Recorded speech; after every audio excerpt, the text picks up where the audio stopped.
Sampai tertidur-tidur kita kadang kayak gitu kan. Tahu nggak berapa kami bayar denda nih? Iya kan, suka terajang lampu merah depan Tanjung Pura. Iya, bisa kena lapor polisi, boleh. Halo budak-budak semua, apa kabar kita semua hari ini? Kami yakin lah kita semua pasti sehat dan baik-baik kan? Hari ini Mak Lia punya cerita tuh, pengen cerita suka duka kita nih selama tinggal di Australia. Ceritanya sambil kita masak di dapur ya, karena soalnya mumpung masih libur, nggak kerja hari ini, jadi kita mau masak di rumah ya. Kami nih sama suami kami, sama keluarga kami nih tinggal di Australia kurang lebih udah 10 tahun. Kita mulai dari suka apa duka dulu nih? Kita suka yang mana? Duka dulu ke suka dulu? Kalau kami nih lahir besar di Pontianak. Tembuni kami nih di Pontianak lah pokoknya. Minum air Kapuas, mandi di sungai Kapuas pun udah dah. Semua udah dah. Naik pelampung, naik jembatan tol. Udahlah semuanya udah. Pokoknya aku dari lahir sampai SMA tuh di Pontianak. Habis itu lanjut kuliah di Jogja. Disitulah kami ketemu suami kami. Habis itu kita menikah, kita pindah deh ke Australia dari situ.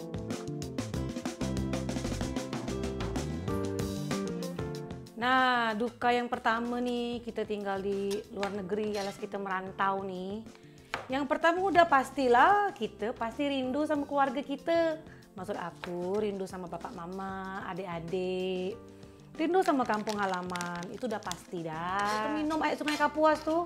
Bila kita minum airnya, biarpun pergi jauh kemana. Pastilah rindu sama Pontianak. Habis itu duka yang berikutnya adalah ini tuh tak ada pembantu ya. Apa-apa seorang, apa-apa sendiri.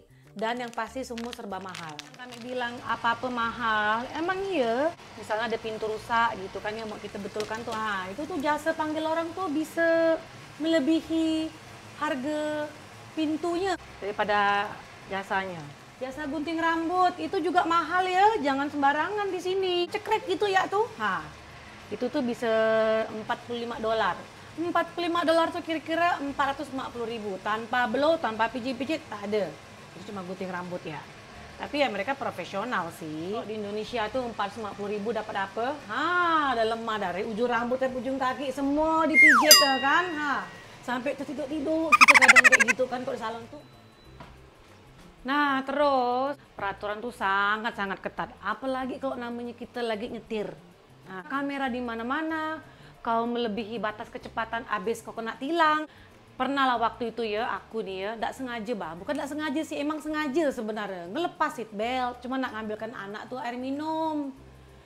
Tahu-tahu kita tuh tak sadar, seminggu kemudian kita kena kirim surat dari Departemen Transportasi kalau kita tuh lepas seat belt. Tahu nggak berapa kami bayar denda nih? $800 ya, alias 8 juta rupiah. Cuma gara-gara seat belt. Satu lagi yang tak enak itu di sini tuh ya, bayar pajak mahal. Capek kerja macam kuda. Ingat gak kita tuh video aku yang kemarin yang di sebelah sini nih. Yang ini nih, nanti tonton ya. Berbagai muda. Dipajaknya tinggi, 32%. Tapi ada tapinya. Nah, sekarang berarti suka kesukaan loh. Gimana sih? Intinya pokoknya yang menyenangkan tinggal di Australia itu apa ya? Nah, karena peraturan serba ketat itu kami pun jadi suka juga sih. Semuanya serba teratur, tak perlulah kami main terajang, main terobos kok di jalan tuh macam kita tuh kan. Iya kan, suka terajang lampu merah depan Tanjung Pura. Iya enggak? Ayo. Nah, satu lagi di sini sukanya tuh ya, sekolahan itu gratis. Di sini sekolah itu ditanggung oleh pemerintah dari TK sampai SMA kelas 3. Tapi ini yang gratisnya sekolah pemerintah. Kalau kita mau pergi ke sekolah swasta pun mau bayar dari kantong sendiri silakan. Tapi jangan salah, di sini sekolah dari pemerintah tuh juga tak kalah saing dengan sekolah swastanya. Top punya juga. Nah, yang suka lagi di sini tuh ya adalah program kesehatan ditanggung oleh pemerintah. Itu lewat program Medicare. Medicare ini khusus untuk citizen dan untuk permanent resident. Sanksi diambil dari uang pajak, tapi itulah manfaat dari bayar pajak tinggi tadi tuh. Salah satunya adalah kita dapat pelayanan kesehatan dari pemerintah. Tapi ya ada beberapa yang tidak ditanggung sama pemerintah ya.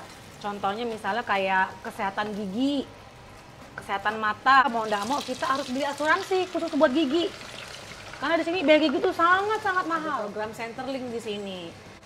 Jadi di sini kalau misalnya kamu punya pendapatan rendah, nggak rendah-rendah banget sih sebenarnya. Ada batas-batas tertentu lah. Kalau kita misalnya mau minta bantuan dari pemerintah untuk tunjangan hidup, bisa. Tapi nanti ada melalui beberapa program-program oleh mereka gitu. Tapi kalau suatu ketika nih ya kita ketahuan berbohong dan ternyata pendapatan kalian itu sebenarnya tidak berhak mendapatkan bantuan dari pemerintah, udah habis. Nanti datang suratnya, kita ditagih untuk dibalikkan semua duit-duitnya tuh. Nah, jadi jangan main di sini. Nah, di sini itu yang enaknya kalau masa tua juga dapat jaminan. Jaminannya dari pemerintah. Sebenarnya bukan juga 100% dari pemerintah juga sih. Itu tuh ya uang kita selama kita kerja. Jadi di sini itu kalau yang namanya orang kerja, yang kita terima adalah uang gaji. Habis itu yang dipotong adalah uang superannuation, 10% dari gaji kita. Habis itu berikutnya lah kita harus bayar pajak. Nah, uang superannuation itu disimpan di satu account khusus, bisa dari pemerintah, bisa dari swasta, pokoknya banyak lah penyedia jasa untuk penyimpan uang superannuation itu. Nanti diambil pas umur 67 tahun. Selama 10 tahun kami tinggal di sini, yang kami suka tuh adalah kami tak pernah diribetkan oleh urusan administrasi dan birokrasi. Pemerintah di sini tuh sebisa mungkin membuat urusan birokrasi ataupun administratif itu semudah dan segampang mungkin. Nah, satu lagi lah nih yang harus kita tahu. Di Australia nih, tak boleh sembarangan berkunjung ke rumah tetangga. Apa pula gitu? Iya, karena di sini itu harus menjaga privasi atau kenyamanan tempat tinggal masing-masing. Di sini ada hukumnya. Misalnya kita sembarang datang ke rumah orang tuh tanpa izin, bisa kena lapor polisi, boleh. Nah, macam di Pontianak kan, suka-suka ya tetangga-tetangga kita tuh kalau mau datang ke rumah kan, senang juga sih rasanya nggak sendirian kan. Nah kayak di sini kalau misalnya mau bertamu rumah orang, izin-izin loh, paling nggak dikasih tahu dulu ke ada di rumah ndak. Tapi kalau menurut kita nih, kayak gitu tuh termasuk suka ke duka. Kita yang mana lah? Kaum yang tetangga suka datang suka-suka, atau kaum yang tetangga kalau datang harus ngasih tahu dulu? Mau makan, mau makan, mau. Oke lah budak-budak ya, itulah cerita suka dan duka kita nih selama tinggal di Australia.